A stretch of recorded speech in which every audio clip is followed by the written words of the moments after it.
What's good, everybody out there on YouTube? This is your man Shadicstick dropping some hot fraga on this mic, and today in this video we're going to talk about the next major Sonic game in the series. We've gotten so little news around it, and coming off of Sonic Forces, that's really worrisome. Many people have low expectations of SEGA and Sonic Team and how they will approach the next 3D Sonic game. And while yes, I didn't think Sonic Forces was a horrible game or bad game by any means, I didn't think it was good either. It was a very mediocre experience and was still disappointing to me because the game was advertised essentially to be the biggest and greatest Sonic story or game in general. Again, I don't need a great Sonic story, as long as the game is cool and it had a lot of cool throwbacks, because that's what they were trying to advertise it as. I mean, we had every major villain from the Sonic franchise returning, and that's insane. On top of that, we got a new villain, which is even crazier.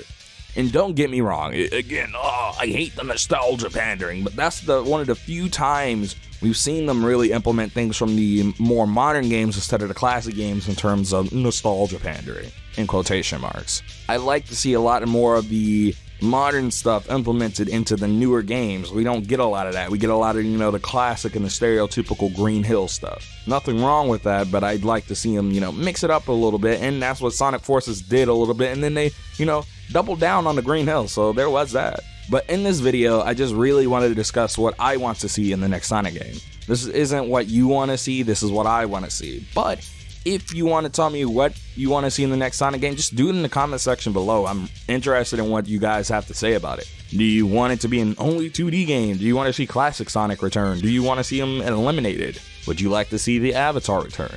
Multiple playable characters. Tell me what you would like to see down in that comment section below. I also want to say thank you guys for 4,000 subscribers. It means a lot. But with all that out of the way, let's begin.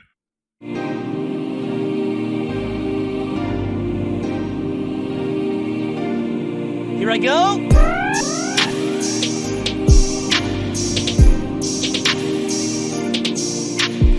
Now, the first thing I want to kind of tackle to get out of the way, because I think it's so insignificant in the grand scheme of Sonic games, is the story. Well, yeah, Sonic games in the past have had good stories. I don't think they've really been of the main series. Not many of the main series games, to me at least, have had any amazing standout stories. It always seems to be something of the spin-off series, like the Storybook games, or Sonic Riders, or Rush, or Advanced, or Sonic Battle especially.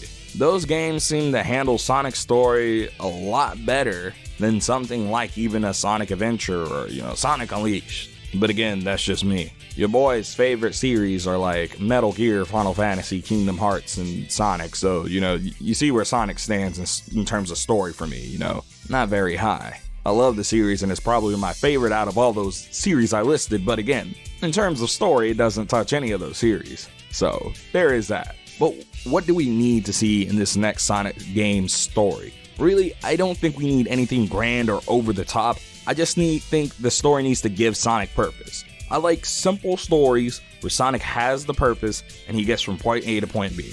I think Unleashed did a good job of essentially what Adventure 1 tried to do. Because while Adventure 1 tried to introduce lore and all this stuff, a bunch of crap got in the way, and it just was kind of stupid at the end of the day. Sonic Unleashed did what I just told you. He got from point A to point B, and that's all he needed. Sonic Colors does the same thing.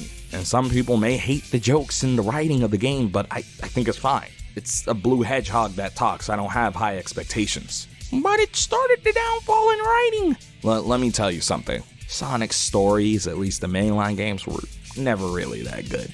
Never really good, to be honest. Yeah, the characters were cool and stuff, but it's not a story that I'd sit down and really watch unless there's some great animation behind it. But getting off of that part of the topic, I really hope that the game stays consistent with especially the recent stories lore and stuff with the IDW comics. I just think one of the issues Sonic has, especially for me, is really staying consistent with the world and the lore. Every Sonic game, especially in the main series more specifically, seems so detached from one another. I mean, Sonic Adventure 1 to Sonic Adventure 2, yeah, we got the Chaos Emeralds, they serve a purpose, but they're so disconnected. They don't feel at all like they're really in the same world. Then from Sonic Adventure 2 to Heroes, even more so. And hey, I'm not saying that, the games need to connect. Again, it's Sonic. I just need you to give me a purpose for why Sonic is going from point A to point B. But it would be nice if the games were more consistent in how they presented themselves.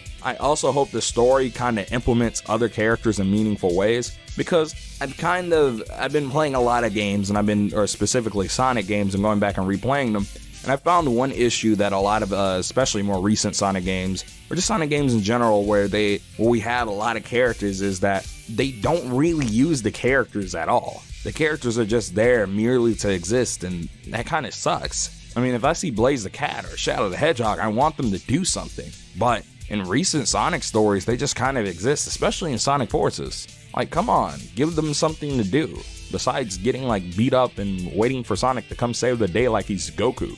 I don't know, that's just me. I feel like in general, though, I think Sonic should try to, focus his story a lot more, stay more consistent with the series lore, especially more recent series lore, so you can establish, I guess, a great grounds for building up future stories should you want to expand the storytelling. And then I think they should use those other characters around Sonic in ways that we haven't seen before, just in meaningful ways where they just don't feel like they merely exist. Sorry to interrupt the video, but I wanted to let you guys know that I have merch. Links, as always, are down in the description below, but if you want to support the channel and help your boy out, buying merch is highly appreciated. We have t-shirts, hoodies, and even mugs, so check that out if you could. I also wanted to let you guys know that I have a Discord. It's called The Oasis, and it's basically everybody who's on the channel. It's a community of you guys and made for you guys. You can talk to me and a multitude of other people within the community if you go to the description and click that link and join the Discord below. Alright, let's get back to the video. Alright, so now on to gameplay. I have a few ideas on how they could implement it. Now, hopefully they stick with the boost formula, and there's a reason why I'm going to go into that a little bit later. But I want them to do that, and I want them to re-implement the drift and give Sonic tight controls again, akin to, Sonic Generations or Sonic Colors, and add the drift back to the equation. And if Wisp return, add them like Colors. Don't make them like, Sonic Lost World. I hated that. And I think they were actually implemented well in Sonic Forces. I just think that I think because they're not going to use the avatar again, that they need to go to the Sonic Colors formula of implementing the Wisp, having them be power-ups throughout the stages in meaningful ways that also allow you to replay the stages and go back through them faster or access things like red rings. I mean, in Lost World, they just kind of existed. You didn't need to use them at all. And many of the times you did use them, they just felt tacked on and seemed so out of place. And I hate saying it like that, but it just felt like the entire stage was built without the Wisp. And then they were like, alright, we need to implement Wisp. How do we do this? Oh, let's just drop one here, and then that's it. There'll be no reason for it because they can go through the stage without it and possibly even faster, but, let's just drop it here. That's kind of what I hate about Sonic Lost World in a way, even though I like that game. The Wisp usage in that game was just kind of really stupid. I also think they need to re-implement the branching path system that we saw in Sonic Generations. I'm not going to use the term linear and non-linear gameplay because Sonic games are linear all the way through. They go from point A to point B, you go in a line. There's no real exploration to be had in most Sonic games, and anytime you do explore, it's really meaningless and doesn't enhance the gameplay most of the time. Usually you really have to go out of your way to explore, because again, it's not a collectathon, it's an action platformer first. And many people, I guess, think there are games in the series that have a ton of exploration that aren't, the treasure hunting stages. Don't get me wrong, if you explore, that's you, but I don't feel the need to explore unless I'm trying to find red rings. And even then, it's mostly about getting to a place fast enough or, taking a certain path rather than me going around and searching and backtracking. There's really not a ton of backtracking in Sonic games. I don't know. That's me.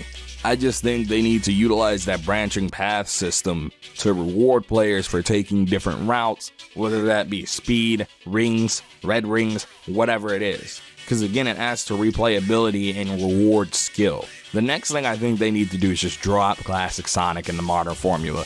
I think the Mania series needs to be Classic Sonic's series. I have nothing against Classic Sonic, especially if he's implemented well like Sonic Generations. I didn't have a problem with him then. The only time I've ever had a problem with classic Sonic is Sonic Forces. And many people had this, problem with implementation of classic Sonic before Sonic Forces came out. So I'm not even going to act like, this wasn't an issue the community had it beforehand, which I never understood it because the only modern game he was in was Sonic Generations, and people loved him there. I don't know. Sonic community is just weird. But again, I just think they need to drop Classic and really focus on modern Sonic's 3D platforming and gameplay. Or 2D to 3D platforming and gameplay. I don't really care, as long as it's good. Now, the next thing I think really matters, and is having meaningful platforming sections that test player skill. I feel like there were platforming sections just in Sonic Forces, but a lot of them could have just been boosted over, and you didn't really have to test your skill. All you have to do is you'll jump over, like 12 platforms, or you go left to right to left to right to left to right to left to right. There's just a lot of, straight lines and simple platforming that really didn't, encourage the player to get better. Don't get me wrong, there are some stages in that game that are, they have decent design philosophies, they just end way too early. And I'm gonna get back onto this meaningful platforming section thing a little bit later. It's just that it kind of sucks when you have a section of platforming and the first thing you think to do is, I'm gonna just jump and hit square and I'm gonna go through all of this and none of the things you put here matter. Like, yeah, you can put like 3 platforms in a Mario game and, Mario jumping over them may be challenging, but when you do it in a Sonic game, you gotta do it in a way that tests the player's skill and ability to platform at high speed. That's where the speed is the reward comes from. And the next thing I think they need to do is, I think they need to keep the stage length between 3 and 7 minutes. One of my issues in Sonic games tends to be stage length, because I hate it when stages overstay their welcome, more like, something like Sonic Heroes, but also hate when they're too short, like in Sonic Forces. I don't think stages need to be 10 or 12 minutes, but I also don't think they need to be, a minute and a half or 30 seconds. I just think we need to find that balance of having great stages that are, of decent length, not too long and not too short. Not so long that you get tired of playing this stage, but not so short that you feel like you've been robbed of your time. And the next part goes hand in hand with the last 2 things I just said. Automation is fine. That is an important component of Sonic games because of how fast Sonic moves. Don't get me wrong, you cannot not have animation or automation. I said animation. You fool. But automation is kind of mandatory in this game series. And it's fine as long as it's coupled with a ton of meaningful platforming to balance it out. You know why Sonic Generations gets away with, the automation it does have? It's because there's a lot of meaningful and good platforming in there that tests the player's skill. It makes the player think about what he or she is going to do next. Whereas, for instance, something like Sonic Forces, you go into a straight line, and that's it. It's just a straight line to the end. I mean, you go fast, but you don't go fast because you're good at the game or because, you platformed well. You go fast mostly because you held square, and that's the issue. So again, we need better platforming sections in the next game. I think that's really what it is when people say, I hate automation. It's not necessarily that they hate that automation is there. It's just that there's not enough of meaningful platforming there to, really make the player go, I'm fine with this automation, or not notice the automation when it happens at all. The next thing I have to say is, please do not reuse the auto-running bosses from Sonic Forces. Oh my god, so many of the bosses are auto-runners. Don't get me wrong, in many aspects they're better than some of the bosses and previous bosses in the series, like the ones specifically from Lost World. But at the same time, they were all sort of just the same, and it gets annoying. Come on, give me something other than an auto-runner. I love that. Now, let's move on. Should they use an older style? Say, for instance, the adventure style. Here's what I think we really need with that. I think we need tighter control akin to Sonic Adventure 2. All of the other adventure style games are just not up to snuff, including Adventure 1. Great game. I've been playing it a lot recently. I don't think that it controls as well as Sonic Adventure 2, or even as close to as good as Sonic Adventure 2. 06 controls horribly and feels incredibly slow. And Adventure 1, again, is just a looser and worse Sonic Adventure 2. And Heroes and Shadow are just far too slippery for me. It just feels like I don't have as much control over my ability to stop in those games, especially Shadow the Hedgehog, as I do with something like a Sonic Adventure 2. On top of that, if we have multiple playable characters, because it's easier to implement in something like, an adventure style than, say for instance the boost formula, just use the Adventure 2 format or the 06 format on paper. And what do I mean by this? I mean, design specific stages for specific characters and their strengths, and design these characters to be not Sonic. My issue with Sonic Adventure 1 is that every character is just Sonic, but different. I know on paper that's sort of what you want, that's what the 2D games do. But with Sonic Adventure 1, I just don't want to really play any other character that's not Sonic, because I'm like, why would I play them? Because most of their stages are the same stages, or they're Big the Cat, or they just play relatively the same.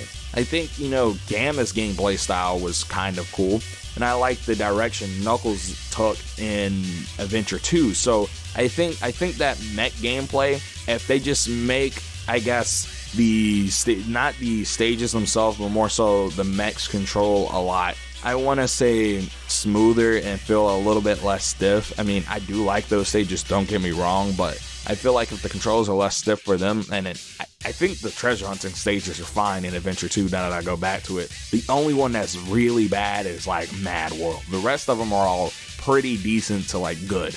I just think Adventure 2 does the adventure style the best. Sonic and Shadow's gameplay is great. The only issue you really have with those stages is like collision detection.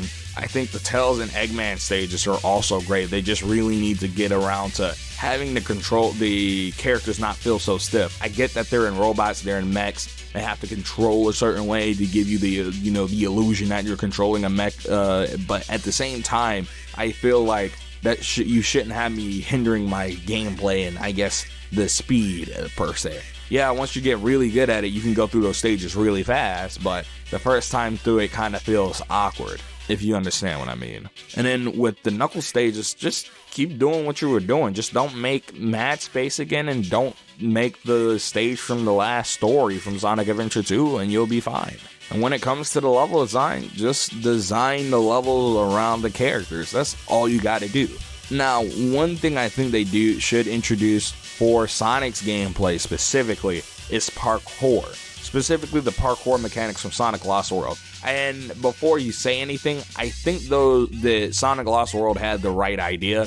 It just didn't tell you how to really use them in a meaningful way.